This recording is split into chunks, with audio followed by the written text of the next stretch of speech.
खुलुमबाय स्टुडिअ दं आङो राकेश रामसेर बे समाव बिटिआरनि मावफुं सोद्रोमा बिथां रनजित बसुमतारी गोख्रों फिनजाथाय होदों बिथां हाग्रामा महिलारि बिथांखौ बिथाङा गोख्रों फिनजाथाय होदों हाग्रामा महिलारि बिथाङा बुंथिदोंमोन जे फैगौ 2025 मायथाइयाव जों फिन पावाराव फैगोन आरो फिन पावाराव फैनाया रोखा होनानै बाथ्रा बुंथिदोंमोन आरो बे बाथ्राखौनो बिथां बिटिआरनि मावफुं सोद्रोमा रनजित बसुमतारीया गोख्रों फिनजाथाय होदों जे बे समाव हाग्रामा महिलारि थामहिनबा बिपिएफ राजखान्थि हान्जाया पावाराव फैयोब्ला बिथांमोना फिन आगोलनि बायदि बा सिगांनि बायदिनो दाङाबाजि खालामफिनगोन फिन आरोबाव बिथांमोना जुदि पावाराव फैयोब्ला बे समाव बिथांमोना कारापसन खालामगोन फिन आरोबाव फैयोब्ला बिथांमोना जौनि थाखाय आद्दा खालामगोन आरो गुबुन फारसेजों आरोबाव जुदि बिथांमोना पावाराव फैयोब्ला 365 सानखौ बिथांमोना मेला खुंगोन होननानै गोख्रों अजद होदों बिथां बिटिआरनि मावफुं सोद्रोमा रनजित बसुमतारी बिथाङा बोरैबा जुदि फैयोब्ला आं बुंगोन आगोलनि बायदि सासन माने सिथार गुलुंनाय जागोन आगोलनि बायदि सासन माने कारापसन जागोन आगोलनि बायदि सासन माने एन्टि ससियेल एलिमेन्ट जागोन आगोलनि बायदि सासन माने बिथांमोना 365 दिनाव 365 दिन मेला खुंगोन बिथांमोना जुदि फिन पावाराव फैयोब्ला हाग्रामा महिलारिया जुदि फिन गोरोन्थियावनो जुदि पावाराव फैयोब्ला बिथांमोना बे समाव फिन आरोबाव सिगांनि बायदि दाङाबाजि हारिजों हारि दाङाबाजि बिथांमोना खालामफिनगोन आरोबाव बिथांमोना जौ जुवानि आड्डा खालामगोन बिथांमोना 365 सानाव बिथांमोना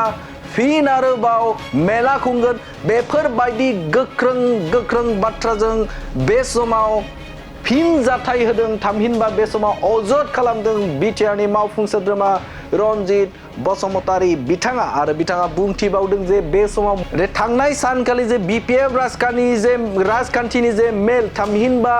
जे बिथांमोननि जे 3 बोसोरारि जे हाबाफारि थामहिनबा बोसोरारि जे मेल बेवहाय खाम्फा बरगयारिल' नङा गोबां गिदिर नेताफोरा बे हाबाफारियाव बाहागो लायाखै गोबां दैदेनगिरिफोरा बाहागो लायाखै आरो जेराव 3,000सोल' बेवहाय सुबुं जादों जाय राजखान्थि दोलो रिजनेल पार्टी थामहिनबा बे समाव काउन्सिलनि मोनसे राजखान्थि दोलो बे राजखान्थि दोलोआव 3,000निबो खम बा गाहायाव सुबुं जानाया मोनसे लाजिथाव बाथ्रा होननानै गोख्रों फिनजाथाय होदों रनजित बसुमतारी बिथाङा खाम्फा बरगयारि बिथांल' नङा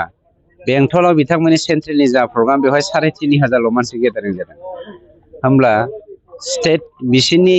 काउन्सिलनि मोनसे एफा गिदिर जथुमायाव 3,500 मानसि गेदारिं जायोब्ला बिनिख्रुइ लाजिं सिं बाथ्रा मा थाबावनो खाम्फाल' नङा गोबां लिडारानो फैयाखै आरो हाजार बिथांमोननि सापर्टारा दिनै पार्टिखौ नागारनानै इपिपिएल दोलोआव हाबफैगासिनो दङ बिथाङा बुंबावदों जे बिटिसिआव बिपिएफ दोलोआ सरकार दाफिननानै आगोलनि बायदि सासन खालामफिनगोन नोंथांनि सासन खालामनाय बिटिसिआव बोरैबा जुदि फैयोब्ला आं बुंगोन आगोलनि बायदि सासन माने सिथार गुलुंनाय जागोन आगोलनि बायदि सासन माने कारापसन जागोन आगोलनि बायदि सासन माने एन्टि ससियेल एलिमेन्ट जागोन आगोलनि बायदि सासन माने बिथांमोना 365 दिनाव 365 दिन मेला खुंगोन आगोलनि बायदि सासन माने ब्लाड सेट जागोन आगोलनि बायदि सासन माने बर' अनाबर पलिटिकेल पार्टी सृष्टि जानानै जोंनि गेजेराव सैलाय जागोन आगोलनि बायदि सासन जागोन माने जोंनि गेजेराव बर'जों बर' ब्लाड सेट जागोन आरो गोबां जागोन बेखौ जोङो बुंनानै फोजोबनो हाया बे हाग्रामानि मोनसे सिमांखा खिन्थु आं दहायनो बुंदों बिटिसिनि 35 लाख रायजो राजाफ्रा दिनै हाग्रामाजों गैया हाग्रामानि बायदि असान्ति राजा खोमसिनि राजाजों जोंनि सोरांखौ मोजां मोनग्रा जनसाधारना हाग्रामाखौ मालाबाबो गनायना लाया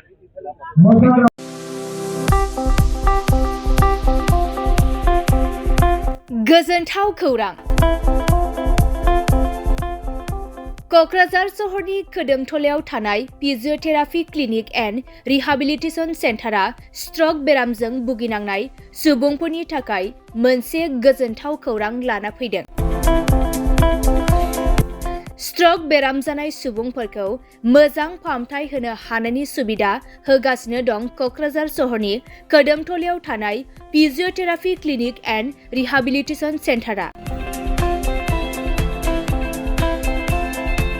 क'क्राझार सहरनि साखाथिनि कोदोमथलायाव थानाय जावा श'रुमजों नांजाबनाय फिजियोथेरापि क्लिनिक एन्ड रिहाबिलिटेसन सेन्टारा रोंगौथि गोनां कनसालटेन्ट फिजियोथेरापि डक्टर सिला बसुमतारीनि सार्भिस होनायाव stroke, sports injury, spondylitis, sciatica pain, joint pain, strain and sprain, frozen shoulder, postural correction, paediatric PT, after surgery, multiple sclerosis, post lung infection, Parkinson's disease, post fractures आरो disc प्रलेप्स आरो slip डिस्कनि बेराम जानायफोरखौ सोखानो हायो। आरो बे फिजियोथेरापि clinic and rehabilitation सेन्टारा क'क्राझार सहरनि गेजेरावनो बेरामिनि न'आव थांनानैबो सार्भिस होनो हानायनि सुबिदाखौबो होगासिनो दं।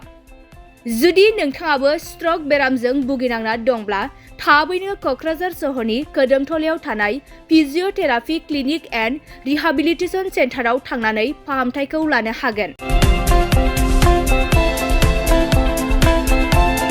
लोगोसे नोंथाङा आबुङै मिथिनो थाखाय 600015979629